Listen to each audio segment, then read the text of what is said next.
2.5 घंटे तक एक युवा उस गाड़ी पे खड़ा रहा।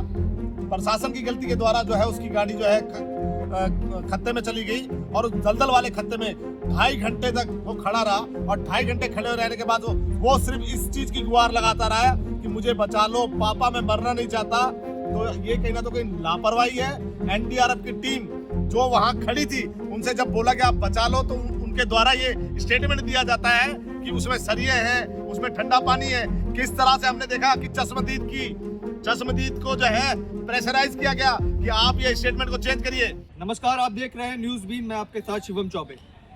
27 वर्षीय युवराज जब नोएडा की रात में घर लौट रहा था तो कहीं ना कहीं उसे इस बात का अंदाज़ा नहीं था कि घर लौटने से पहले एक दुर्घटना उसका इंतजार कर रही है। जब वो उस मलबे में गिरा हुआ था, मदद की गुहार लगा रहा था, उसके पिता ने तमाम कोशिशें की, फिर भी अपने बेटे को नहीं बचा पाया। तो क्या प्रशासन इस बात की जिम्मेदारी लेगा कि एक 27 वर्षीय नौजवान की जान उनकी भूल चूक की वजह से हुई है? तमाम विषयों पर जानेंगे लोगों से राय। कैसे देखते हैं सर ये जो कुछ भी युवराज के साथ हुआ? लगातार वो मदद की गुहार लगा रहा था, किसी ने नहीं सुना। देखिए सर, ये कहीं ना तो कहीं प्रशासन के द्वारा हत्या करी गई है।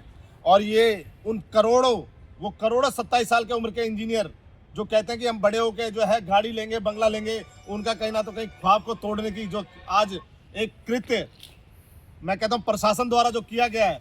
2.5 घंटे तक एक युवा उस गाड़ी पे खड़ा रहा। प्रशासन की गलती के द्वारा जो है उसकी गाड़ी जो है खत्ते में चली गई और उस दलदल वाले खत्ते में 2.5 घंटे तक वो खड़ा रहा। और 2.5 घंटे खड़े रहने के बाद वो सिर्फ इस चीज की गुहार लगाता रहा कि मुझे बचा लो पापा, मैं मरना नहीं चाहता।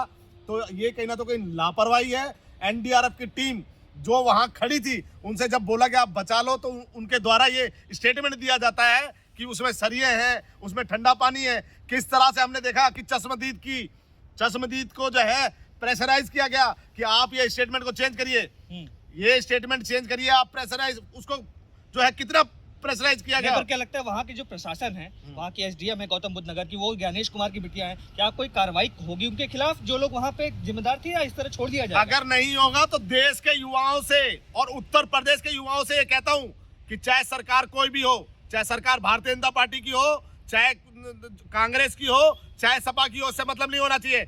बंदे को न्याय मिलना चाहिए। आज जो है अगर वो आप जो है भारतीय जनता पार्टी की अगर कोई उस पे बैठे हो, आप पद पे बैठे हो, तो इसका मतलब आप पे कार्रवाई नहीं होगी। तो इसका मतलब तो योगी जी कुछ भी करते रहे, नीचे वाला कुछ करेगा ही नहीं। आज किस तरह से जो है देश की राजधानी हो चाहे देश के कोई भी प्रदेश हो, किस तरह से अतिक्रमण बसाने का काम शासन प्रशासन द्वारा किया जा रहा है।